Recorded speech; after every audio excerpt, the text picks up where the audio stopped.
Salut à tous, j'espère que vous allez bien. Dans cette vidéo, je continue un peu avec la résolution de l'épreuve de l'EAMAC 2015. Donc déjà, je précise pour cet exercice 1, je pense que il y a l'exercice 1. J'ai fait déjà tous les trois autres exercices et pour l'exercice 1, je vais juste compléter parce que à l'exercice 1, en fait, il y a la première question. La première question, on demande de montrer que R puissance 4 muni de l'addition et de la multiplication externe étant R espace vectoriel. Donc voilà, c'est ça qu'on demande de montrer. Vous savez déjà comment tout se passe dans R, un élément qui se trouve dans R, pardon, voilà. Oui, donc c'est l'exercice 1, il y a la première question, ça c'est notre A, donc c'est le A. Donc vous savez déjà comment s'écrit R puissance 4. R puissance 4 s'écrit comme x1, x2, x3, x4. On peut mettre un partenariat R puissance 4, mais c'est pas ça. Donc ce sont les vecteurs de cette forme tels que x1, x2, x3 et x4 sont les éléments de R. Et donc, pour écrire l'addition ou la multiplication dans cet espace, si on prend un x qui appartient à R puissance 4, x s'écrit est comme ceci là. x1, x2, x3, x4. Ou vous pouvez l'écrire, vu que c'est un vecteur, comme la forme de x1, e1 plus x2, e2, avec jusqu'à x4, e4, e1 jusqu'à e4 sont les éléments de la base canonique. Mais là, si vous voulez calculer si vous faites ça, parce que vous savez montrer que c'est un R espace vectoriel, si vous voulez vérifier toutes les propriétés de l'espace vectoriel, le principe dans le cas aussi basique de R, c'est d'être juste capable de comprendre ce que signifie la somme, par exemple, ici. Et si je prends un élément lambda qui est dans R, dont lambda multiplié par x égale à quoi? Donc ça, c'est aussi faisable. Ici, si on avait aussi y, c'est pareil. Hein? Donc si on a y qui égale y1, y2, y3, y4. Et donc on aura tout simplement x1 plus y1, x2 plus y2, x3 plus y3 et y4 plus, alors, je mettais dans, c'est x3, pardon, x4 plus y4. Et donc, ceci, ça va faire lambda x1, lambda x2, lambda x3 et lambda x4. Donc, je dis que je ne vais pas faire tous les détails de montrer que c'est l'espace vectoriel parce que vous voyez tous les 8 propriétés qu'il faut vérifier pour l'espace vectoriel. Je ne vais pas écrire tout ça ici. Et c'est quelque chose que vous pouvez écrire facilement sans problème. Mais le principe, c'est vraiment de comprendre là, quand vous avez ceci, et que vous pouvez modifier la position parce que ça, ce sont les éléments de R. Là, vous ne pouvez pas modifier parce que ce sont les vecteurs, même si on ne le précise pas. Ou on peut aussi mettre ça.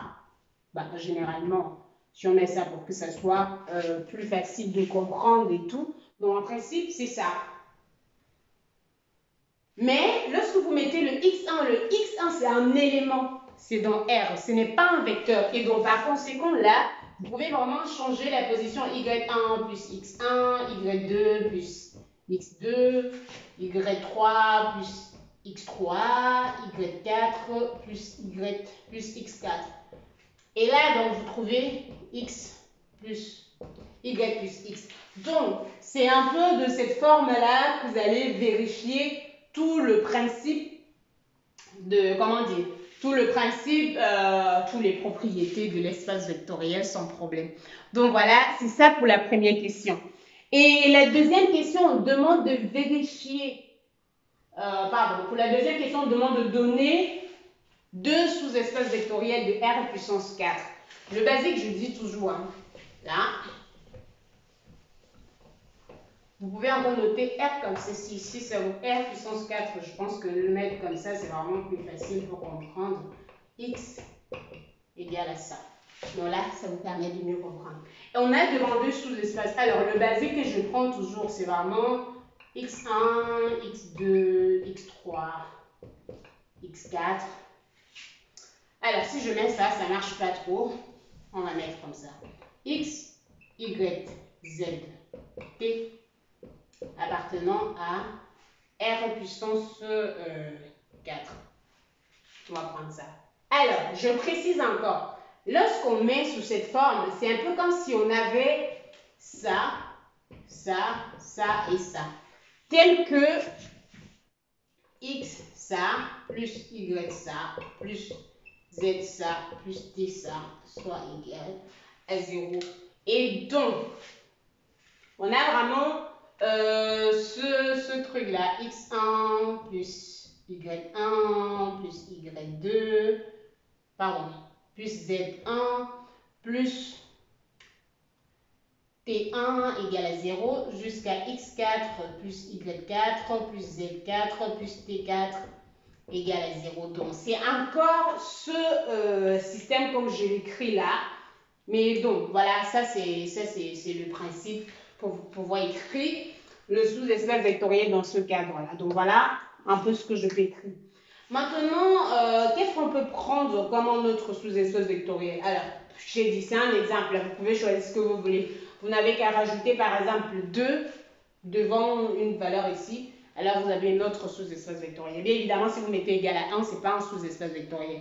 J'ai dit pour cet exercice, j'allais juste vraiment expliquer. Je n'avais pas tout écrit parce que, vous savez, les espaces vectoriels, c'est beaucoup écrit. Une fois qu'on a compris le principe, il faut juste beaucoup écrire. Donc là, en modifiant par exemple par 2, là, vous avez également un autre sous-espace vectoriel. Donc là, c'est la dernière question de l'exercice. Je pense que ça, c'était l'exercice qui prenait moins de temps dans l'épreuve. Et comme je vous dis, c'est l'épreuve que j'avais déjà commencé la résolution la dernière fois. Les 2 derniers exercices que j'avais fait, ça prenait vraiment plus de temps. Et ça ne prend pas du tout de temps. Donc, l'exercice 2 que j'ai fait, vous avez vu, ça prend moins de temps. Et l'exercice 1, alors, l'exercice 1, quand même, va prendre beaucoup de temps parce que si vous décidez d'écrire toute la propriété pour la notion de R espace vectoriel, vous allez prendre beaucoup de temps. La deuxième question, on veut savoir si c'est un R espace vectoriel. Oui, l'ensemble des complexes est un R espace vectoriel et la dimension